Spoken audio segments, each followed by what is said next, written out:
Hey guys, it's up here in the western part of Virginia for a few days. Spending some time with my son and father-in-law. So I decided to come on out here with my son and do an overnighter on some property. It's right smack in the middle of the mountains up towards Roanoke, Virginia, southeast of it. It's about 92 acres out here, and I mean it's very peaceful. It's quiet. The weather's supposed to be pretty nice, getting down to about, I think it's 55 degrees tonight, so it should be really nice. Light chance of rain. So we just got out here, drove a truck out here, probably about a mile and a half off the main road. So we're just getting camp set up, getting some firewood, and just basically getting everything ready to go for this evening. So I'll get back to you here in a little bit.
This is the area we're camped out in. It's probably about close to 5 o'clock. But this is just one small section. Again, this is 92 acres of forest out here. And we're camped out down by the creek. Further up that way is a small little mountaintop. Here's our campsite. Bug out vehicle, my son. And up there, that's a pretty good size mountain. You know, I'm not even going to try to go up there and explore. No, I'll probably have a freaking heart attack. But yeah, this is just a 360 of the area we're in. A lot of the fall foliage has dropped down from up in here probably about 3 weeks ago. So this is just the leftovers, but it still is pretty beautiful up here. Very quiet. The only thing you'll occasionally hear is a bird, some branches falling, sun breaking wood, and occasionally a plane will fly over, but that's a rarity. So, like I said, this is where we're at for the night. Alright, we got everything set up for this evening. We got our water going. Getting some of that for later on. And of course, I've done the video on this on the platypus gravity filter. Got the, we're using a USMC 2-man tent. We're not going to use the Rainfly tonight, just because it's supposed to go down to about the low 50s, so it's kind of give a nice breeze going through the tent, sleep a lot better, more comfortable. No insects at all out here, so no worries about that. If it gets chilly, of course we just zip the inside doors up. Went in and threw a tarp up above it, just kind of if it does rain, which is kind of forecasted about a 20% chance later on tonight, about 11 or 12. This will offer some protection. Just a simple tarp, slant it down the back to allow for the rain to drain off. The packs, because there are black bear up here. My son went out earlier just doing some scouting around, and he found some bear scat.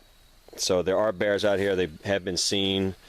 My father-in-law has seen them in his backyard. He doesn't live but maybe 2 miles from here. So we have our food bags in here. You know, nothing's open, but we're just going to put them inside the truck, since we are, you know, we have the vehicle out here. So instead of throwing the bags up over a branch like I normally do, since we have the vehicle, we're just going to throw our packs back inside there, so there's no scent of any food. Dug a little small fire pit, have the base set up. You know, the small pieces to get the fire going, and the medium and the larger pieces. Don't need a whole lot of wood. I mean, there's tons of wood around here, as you can see. It's everywhere, and I mean, it just breaks off. It's so dry and seasoned. So this will be enough for us just to go through the night. We're going to cook some hot dogs over the fire. I got this set up here using the fork sticks. A green branch there, and another 2 fork sticks there. That's going to be set up. I can use it for a pot holder if I need it to. But mainly we're going to use that tomorrow morning. We're going to fry bacon, or cook bacon, just by draping it over the stick there and cooking it over open fire. So it shouldn't rain. If it does, it's just going to be a little bit of rain tonight. So it shouldn't really get anything wet. And like I said, this stuff's pretty dry around here. So we want to make sure we have it to be able to set the fire back up to cook the bacon. And we're just going to hard boil some eggs in a canteen cup. So we got everything set up. Just going to get the fire going here shortly. Probably have another 45 minutes to an hour before it gets really dark out here. So get some grub going, get everything cooked up, get a full belly, and then sit back and enjoy the night sounds. Alright, we'll talk to you guys here in a bit. Alright, what we're going to use to start fire, while we're out here, we're using everything. It's in my bug out bag as well as the bug out vehicle. I'm going to do a video here later on, once it gets a little bit cooler, on what my bug out vehicle kit is. But we've been using some of the items out of it. The only thing that we brought out here extra, of course, is some of the fresh food. I'm not really digging into the food bag that's in my bug out bag. But anyhow, of course, this is the fire kit that I'm going to use out of my bug out bag. And we're just going to use the Vaseline cotton balls to get this started up. So if you haven't seen the video, or in the video, again, this is just what I keep in the fire kit. Bic lighter, orange, of course. If you drop your lighter, you'll be able to find it. Some already made char cloth. There's a ferro rod, and there's a Surefire cube that's up inside here. And there's also some of these quick tinder, like I said before in one of my videos. This is like a cigarette butt. So this is what we're going to use to start the fire. We're just going to use the ferro rod and the Vaseline cotton balls to get this going.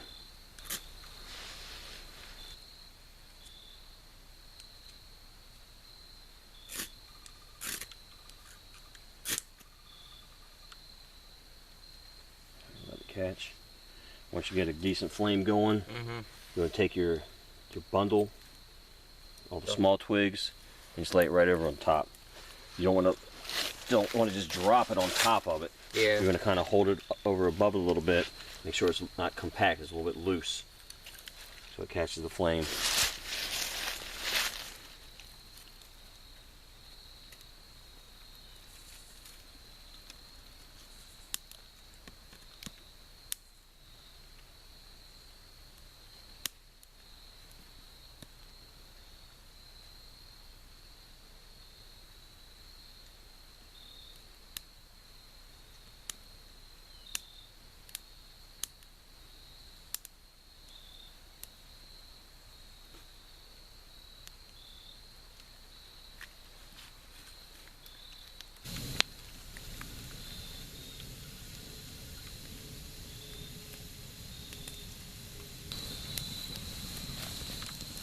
Just having an early evening snack here, just cooking some hot dogs over the fire. Just something to keep us going until a little later on. So probably about, it's 5:30 now, so here around 8 o'clock we'll probably heat up some water, have a Mountain House meal, something like that. So this is just something to get us by. So just enjoying the evening.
Good morning, everyone.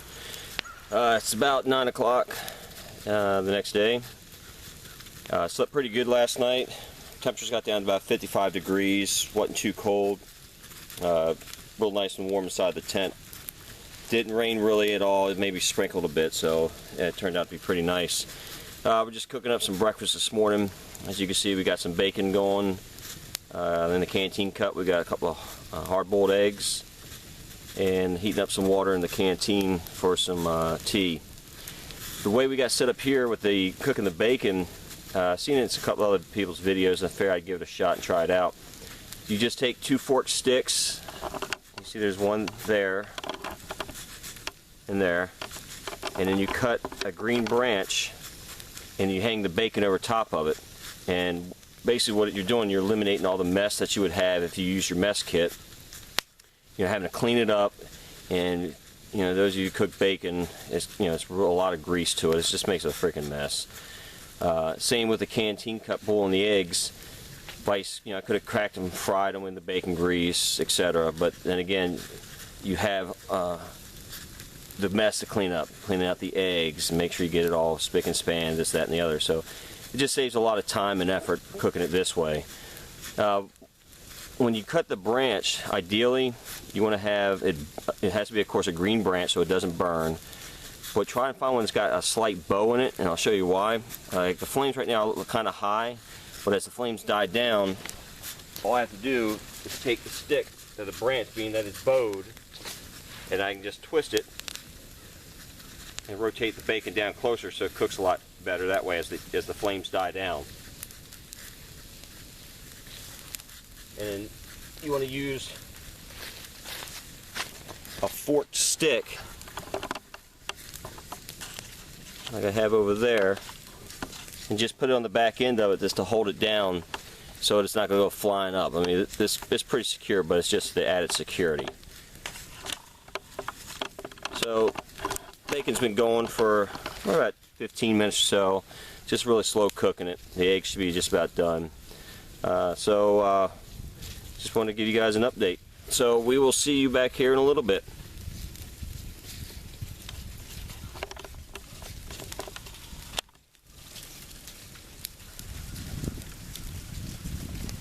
Breakfast is served. Hard-boiled eggs, bacon, and a cup of tea. Bon appetit. Well, we just finished breaking down camp and getting everything tidied up.